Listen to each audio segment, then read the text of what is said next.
ધારાસભ્ય મુકેશ પટેલને એવો ડર પેદા થઈ ગયો છે કે જો આમ આદમી પાર્ટી ઓલપાડમાં મજબૂત થશે તો ક્યાંક ને ક્યાંક એમણે કરેલા કરતૂતો, એમણે કરેલા કૌભાંડો ખુલ્લા પડી જશે।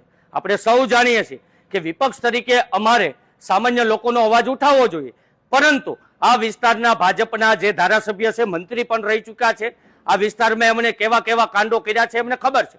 થોડા દિવસ પહેલા જ વાત છે, પાવર ગ્રીડ સ્ટેશનના નામે 280 વીઘા જમીન આ જ વિસ્તારમાં ધારાસભ્ય મુકેશ પટેલે માત્ર ને માત્ર 14 દિવસમાં એને કરાવી અને પાવર ગ્રીડ સ્ટેશન જે બીજી જગ્યાએ બનતું હતું અને પોતાની જમીનમાં બનાવવાનું કાવતરું કર્યું। માત્ર 14 દિવસમાં કેવી રીતે એને થઈ જાય?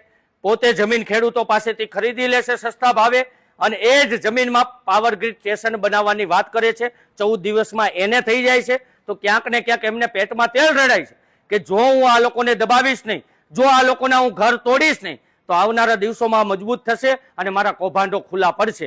એટલે ક્યાંક ને ક્યાંક મુકેશ પટેલને એવો ડર છે કે જો હું આમને રોકીશ નહીં, હવે રોકવા માટે મારે શું કરવું? તો આ બધાના ઘર તોડી નાખીએ, ડિમોલેશન કરી નાખીએ, એમને દબાવીએ, પોલીસનો બળ ઉપયોગ કરીએ, પોલીસ તંત્ર દ્વારા દબાણ લાવીએ, એમને લાઠીઓ મારીએ, એમને ધમકાવીએ, દબાવીએ, તો આ મારા કૌભાંડ ખુલ્લા નહીં પાડે। પરંતુ અમે ડરવાવાળા માણસ નથી। મુકેશ પટેલને પણ આ વિડીયોના માધ્યમથી કહીએ છીએ, અમે ક્રાંતિના યોદ્ધા છીએ। અમારી માતાઓ બહેનો, 65-70 વર્ષના માતાઓ બહેનો અહીંયા છે જે કાળી મજૂરી કરીને પાય ભેગા કરી અને પોતાના મકાન બનાવ્યા છે। એ મકાન તમે તોડવાની વાતો કરો છો, તમને હાય લાગશે, આવા પાપના ભાગીદાર થશો। છેલ્લા કેટલાય વર્ષોથી તમે આ વિસ્તારમાં ધારાસભ્ય છો, ધારાસભ્ય તરીકે તમે જનતાનું ભલું તો નથી કર્યું।